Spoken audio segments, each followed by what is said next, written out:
Okay, let's unpack this. What happens when someone, brilliant with data applies that same logic to, well, to love, and then ends up learning something maybe even more important, how to love herself? That's the really fascinating core of our deep dive today. We're exploring Helen Hoang's contemporary romance novel, The Kiss Quotient, our sources. A really detailed, emotionally resonant summary gives us a great look into all its nuances, character stuff, themes, the works. So our mission today is to pull out the key insights from this story. We'll explore some surprising ideas about love, neurodiversity, and honestly, just the messy pursuit of connection. To really get this story, you have to start with the protagonist, Stella Lane. So picture this. She's a brilliant econometrician, early 30s, totally killing it in Silicon Valley tech. She uses complex stats and math models on economic data. So she's wired for logic, for algorithms, super successful, wealthy, and approaches pretty much everything with this deeply analytical mindset. She finds comfort in data, in patterns, predictability. Right.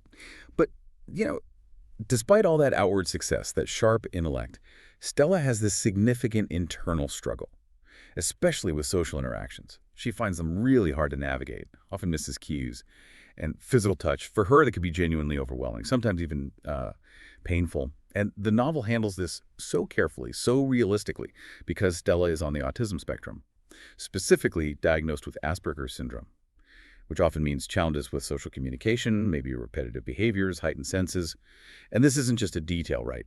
It's absolutely central to how she experiences the world and relationships, especially intimacy. That's where these challenges really come to the forefront. Okay, so given that logical mind and these struggles with something so intangible like human connection, how does she even start to approach intimacy, especially you mentioned after a not so great experience? What's her solution? Well, it's exactly what you might expect from someone like her, an econometrician.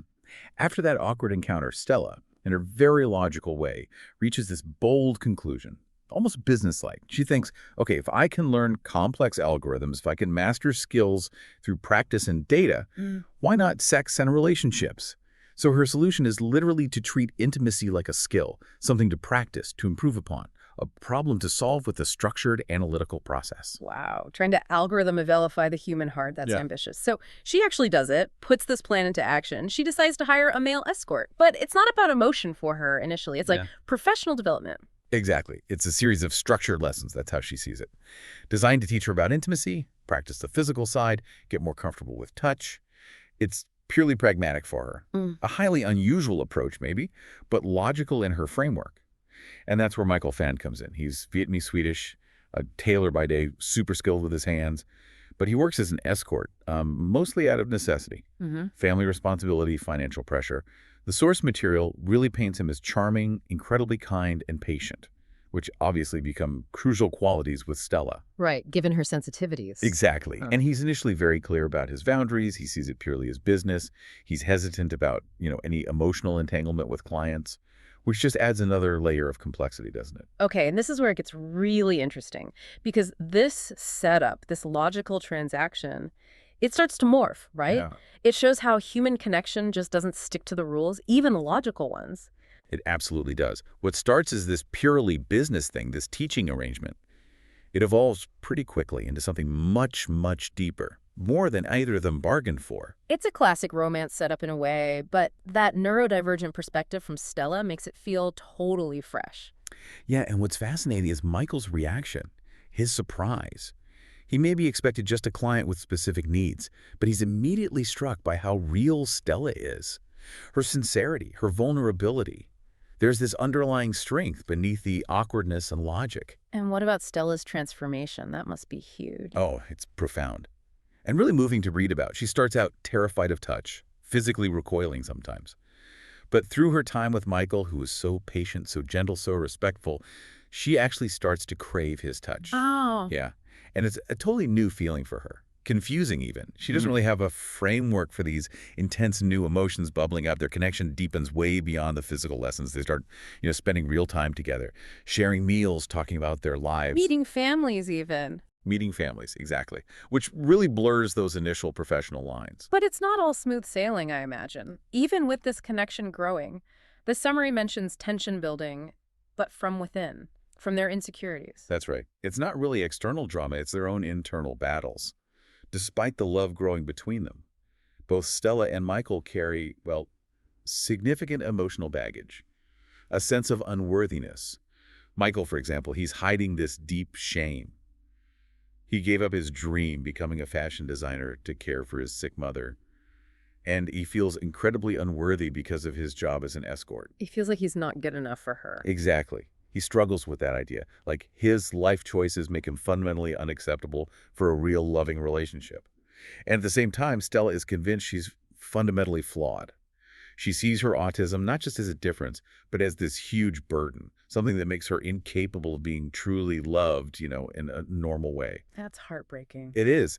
And this belief is so strong that Stella actually tries to end the arrangement. To protect him. Out of this twisted sense of protection, she thinks she's saving Michael from the hurt and difficulty she believes she'll inevitably cause him just by being her. Yeah. By being too much or too different. And that leads to a break, doesn't it? When her feelings get too intense, she pushes him away because she can't process it logically and falls back on those insecurities. She does. She breaks it off. And Michael, even though he's devastated, he lets her go. Yeah. He respects her choice, even if it breaks his heart and leaves him totally confused. But this separation, this break, it actually highlights something crucial the book unpacks so well. It's about our human tendency, right, to seek control, to apply logic, and how that just crashes against the nature of love. Yeah, you can't really control love. Not at all. For Stella, who tried to algorithmify intimacy, the break forces her to face that.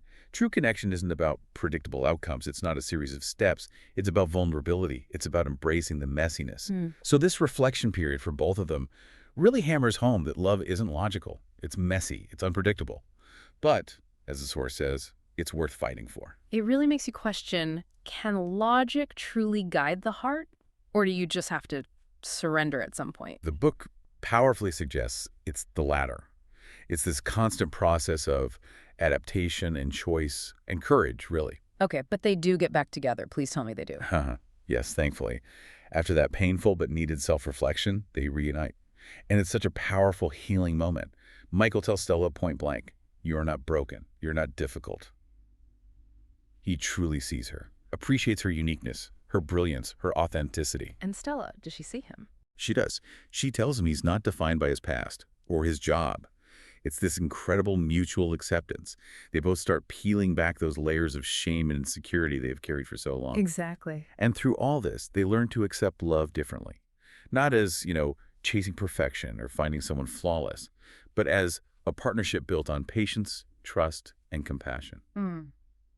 They end up promising to love each other fully, honestly, imperfections and all. That's such a powerful message. It really is.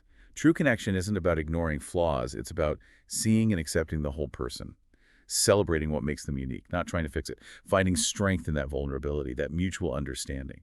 Okay, we followed Stella and Michael's journey, which is captivating on its own, but the Kiss Quotient seems to offer more, right? That digs into some really powerful themes. Let's shift focus a bit. What are the deeper insights here? What does this story really mean for us? Absolutely. I think what makes it groundbreaking is how it tackles neurodiversity and self-acceptance. Stella's autism is central, yes. It drives her challenges, her logical approach, but, and this is key, it's never presented as a limitation or a defect or something to be fixed. This is just part of who she is. Precisely. It's integral to her identity, how she perceives the world. And that authenticity shines through because Helen Hoang, the author, is also autistic. Oh, wow. That makes a difference. It's a huge difference. Yeah. It allows for this incredibly nuanced, empathetic, and honestly rare portrayal of neurodivergent love and acceptance.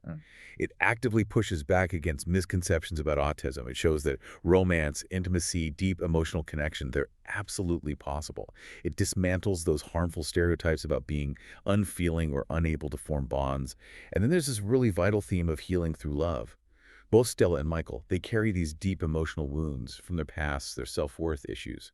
But their love isn't some magic cure, right? It doesn't just erase the pin. Quick fixes. No. Instead, their relationship becomes this safe space where they can heal themselves. It's a process. Supported by that mutual understanding, acceptance, being willing to be vulnerable, it shows a really mature, realistic vision of love. Partners don't complete each other. They support each other's growth. Love facilitates healing. And talking about intimacy, the book has a really refreshing, important take on healthy intimacy. The source material mentions it's steamy, yes, open-door scenes, but every single encounter is layered with mutual consent, emotional growth, and respect. So it's not just heat for heat's sake. Not at all. It's about how intimacy builds trust, understanding, vulnerability, especially for Stella, navigating her sensory stuff and learning to embrace touch. It really stands out, offering a model of intimacy that's considerate of both partners' needs and boundaries. And finally, the novel weaves in family, culture, and identity beautifully. Michael's Vietnamese roots, his super tight-knit family that adds this rich cultural layer, and it contrasts interestingly with Stella's more individual journey towards self-acceptance. It shows how family bonds, cultural expectations, they can both challenge and support your identity. Right. Like for Michael, his family obligations are a source of love, but also that burden, that shame. Exactly. And for Stella, connecting with his family helps her open up in new ways.